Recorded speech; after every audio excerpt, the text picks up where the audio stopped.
Good morning!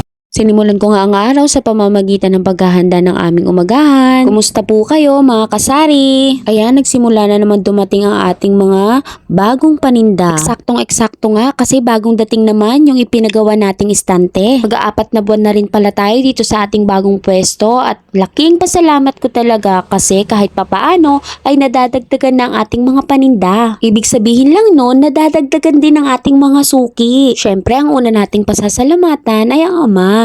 Totoong binibless niya yung mga taong nagsisikap.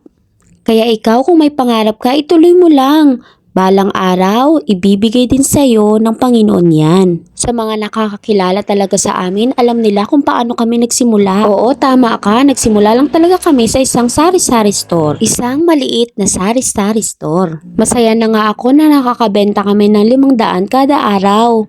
Oo, totoo yan. Naalala ko nga tuwing weekend, pupunta kami sa bayan upang mamili. Ang dala kong pera, nasa 2,000 lang mahigit. Pero masaya na ako. Napakabilis nga ng panahon at napakarami nang nangyari. At ito na nga kami ngayon. Yung dating sari-sari store na dapat ay pinanggagalingan na extra income namin. Ngayon, ito na ang bumubuhay sa amin. Salamat sa Panginoon. Paalala lang mga kasari, kahit anong busy natin sa tindahan, wag nating kakalimutan ang Panginoon.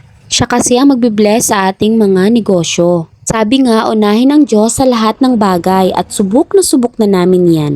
At ayan, dumating na naman ang ating second delivery. Isa-isang chinecheck yan kung kompleto lahat ng items. Mahalaga yon para hindi tayo malugi. Alam nyo naman, ang tubo natin sa groceries ay talagang kakaunti lamang. Kaya dapat tayo ay maging madiskarte at maingat. Kailangan talaga ng sipag at tiyaga.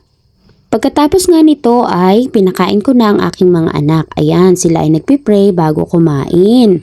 At ang aming kuya naman ay nagpe-prepare pa ng kanyang gatas.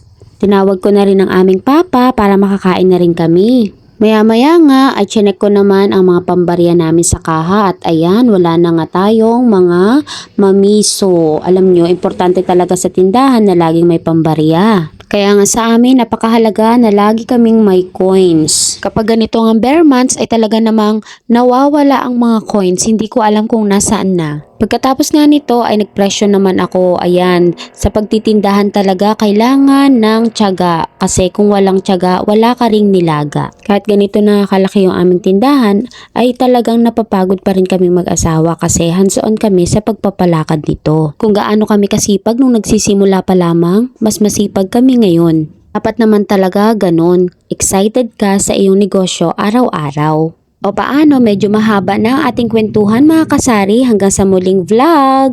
Thank you for watching. Follow po sa mga hindi pa nakafollow sa amin. Thank you very much po.